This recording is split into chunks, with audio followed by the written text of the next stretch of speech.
Mengenai undang-ungdan pemerintah daerah, apa saja poin-poin yang dibahas dalam rapat ini? Kita bergabung dengan Anggi Hasibuan yang akan melaporkan langsung dari Istana Negara. Anggi, apa saja poin-poin yang dibahas dalam rapat ini?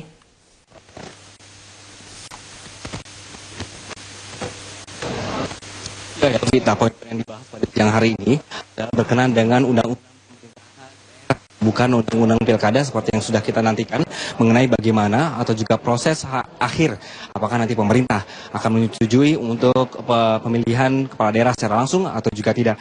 Poin-poinnya adalah Elvita, bahwa di sini Presiden menyatakan bahwa sudah harus ada kewenangan dari Presiden untuk bisa memecat atau juga memberhentikan kepala daerah. Ini terbukti dalam 10 tahun pemerintahan SBY agak kesulitan ketika harus berhadapan dengan beberapa kepala daerah yang statusnya atau juga kinerjanya ini dianggap kurang baik. Menurut SBY, persoalan ini seringkali mengganggu kinerja pemerintahan dan juga investasi yang bisa terjadi di satu provinsi atau juga di suatu daerah. Oleh karena itu, dalam rapat terbatas kali ini diminta memang dari Menteri Dalam Negeri untuk memberikan presentase bagaimanakah memang pandangan ini bisa sejalan dan bisa membenarkan atau juga memperbaiki undang-undang yang sudah ada. Dalam kasus untuk kesatuan atau juga sistem negara kita yang kesatuan ini juga dipersiapkan kembali mengenai apakah sebenarnya dalam sistem kesatuan yang ada di Indonesia ini masih relevan mengenai otonomi daerah dan juga otonomi khusus. Ini semuanya masih akan menunggu kembali, Elvita, mengenai apakah nanti bagaimana pernyataan akhir dari pemerintah, karena saat ini untuk rapat terbatas ini sedang dilakukan break atau juga istirahat untuk siang hari ini. Elvita, berikut ada pernyataan dari Presiden SBY ketika membuka rapat terbatas beberapa waktu yang lalu.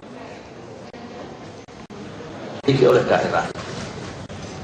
Tetapi terus terang saya katakan, lebih banyak lagi daerah yang kemajuannya sesungguhnya masih jauh di bawah potensi dan peluang yang mereka miliki. Salah satu di antaranya adalah tatanan atau sistem atau manajemen di dalam pemerintahan daerah, di dalam pembangunan daerah. Itulah fakta dan realitas. Oleh karena itulah saudara-saudara, pemerintah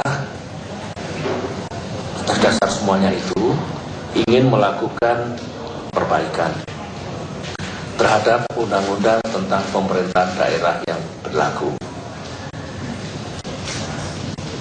Ya, kalau ditanya mengapa undang-undang itu diperlukan, karena tadi saya sudah singgung bahwa dalam praktek terjadi banyak tata laku pemerintahan yang tidak sejiwa dan tidak segaris dengan sistem kesatuan, sistem. Alasan utama dari Presiden untuk menggelar rapat terbatas mengenai pemerintahan daerah kali ini, Elvita, adalah bagaimana membentuk atau membuat suatu reward and punishment bagi pemerintahan daerah yang kinerjanya dianggap sangat buruk.